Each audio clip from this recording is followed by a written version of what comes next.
Hi everyone, Helen here, and this is English in Details. In today's lesson, we're gonna be looking at some phrasal verbs with go.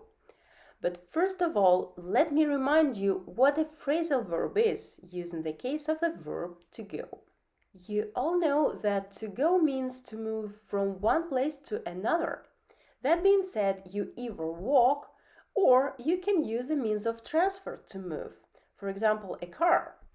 When we use the verb go with a preposition, an adverb, or both adverb plus preposition, it can become a combination that is called a phrasal verb, and it can be used in its literal or non-literal meaning. For instance, go plus the adverb out, we get the combination go out. In its literal sense, it means to leave a place. For instance, he got up and went out. In the next example, I'm going to use the phrasal verb go out that will have a completely different meaning. A meaning which is far from its literal one. When I finally started doing my homework, the lights went out. Here the phrasal verb go out, the past form of which is went out, has absolutely nothing to do with any movement. And in this situation, go out means stop shining. Besides, there is another meaning of go out that is used quite frequently. It means to date somebody. For example, George invited Jane for dinner, and now they go out. She's just a girl who met a guy and now they go out.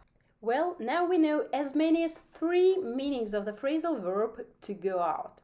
Later on, we will be looking at the most frequently used verbs with go in their non-literal meanings, since as a rule, they are more difficult to grasp. And now let's move on to our next phrasal verb. So our next phrasal verb is to go on. It has 2 common meanings. The first one is to happen. For instance, when we face a confusing situation and we want to clear things up, we can ask, what is going on? If you have watched horror movies, you may remember the character screaming, "Oh my God, what is going on?" in the meaning of what is happening when they see a ghost or another creepy thing. What is going on? The second most common meaning of to go on is to continue. For instance, I could go on talking on this topic endlessly, but I have to leave now. It's still going on. 3.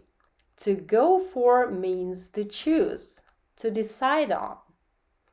Here is an example. I was in 2 minds about which of the 2 jobs I should choose, a dentist or a general practitioner. But I went for the latter in the end. Me, I went for the watch. 4. To go down means to undergo defeat or failure. Imagine 2 friends playing chess. One of them makes a fatal mistake which leads to his defeat. And he exclaims, "Next time you're gonna go down." Well, next time you're gonna go down. 5. To go over has several meanings. It can mean either to study something thoroughly or to scrutinize. To go over a document, for example. Or second, to think about something very carefully. About a problem, for instance. Or 3, to discuss something in depth, some topic, for example. A quick example here is the teacher of history starts the lesson by announcing, "Today we will be going over the Civil War." I just finished going over this McPherson loan. This is very impressive work. 6. The most common meaning of to go ahead is to start or to continue doing something, depending on the context. A very simple example when your friend says, "Can I ask you a question?" And you respond, "Sure, go ahead." Go ahead, do your happy dance. 7. To go through can have either of these meanings. The first one is to undergo something.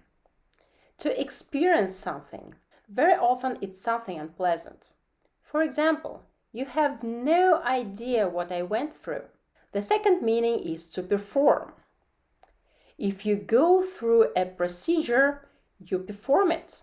You can't come unless you go through the initiation. The third meaning of to go through is to read from the beginning to the end. It can be a list or a document. 8. To go about some routine activities.